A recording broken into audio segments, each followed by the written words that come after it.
The power of flow. These questions are also at the heart of psychologist Mihali's research into the experience of being completely immersed in what we are doing.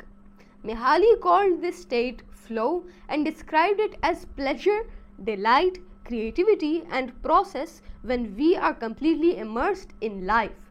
There is no magic recipe for finding happiness, for living according to your Ikigai, but one key ingredient is the ability to reach the state of flow and through the state have an optimal experience.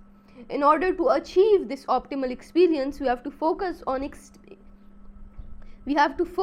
increasing the time we spend on activities that bring us to this state of flow, rather than allowing us to get caught up in activities that offer immediate pleasure like eating too much, abusing drugs or alcohol, or stuffing ourselves with chocolate in front of the TV.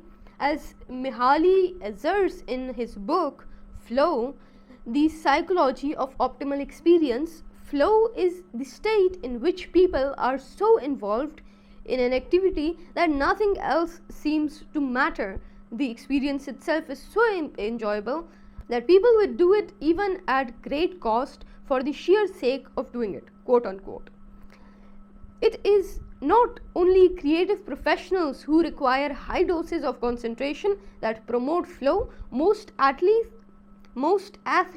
chess players, and engineers also spend much of their time on activities that bring them to this state.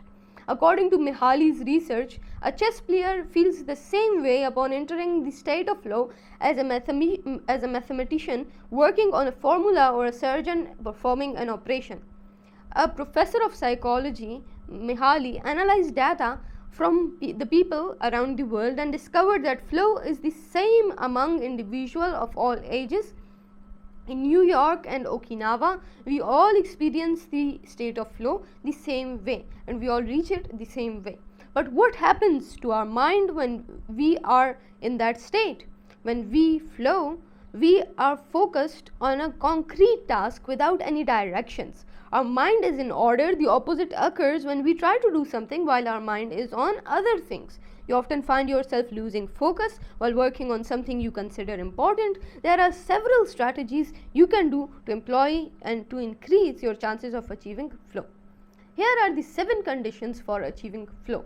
According to the researcher Owen Schaffer of DePaul University, the requirements of flow are the following: knowing what to do, knowing how to do, knowing how well you are doing, knowing where to go, where navigation is involved, perceiving significant challenge, perceiving significant skills, being free from distractions.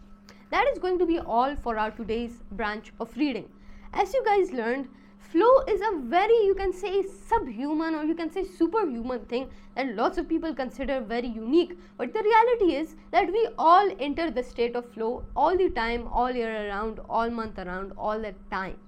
So this means that flow is easy to achieve only if we understand how to control it, how to enter the state, and how to be able to work on it. As I've told you guys in the past videos, there are a few requirements that are involved, just like they said in this chapter. In those requirements being that the skill level is perceivably, or the skill level is high that you require to do the task.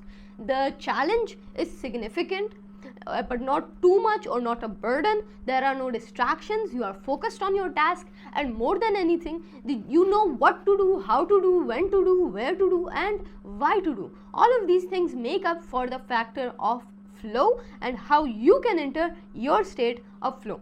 That is going to be all for today. If you want to enter flow quickly as possible, there are going to be some strategies in the next upcoming pages that we are reading. So make sure you get along and you grab a book yourself, and the next time we are reading, you can join me, aka Muhammad Hasnain, the English language instructor, and we can read this next pages together.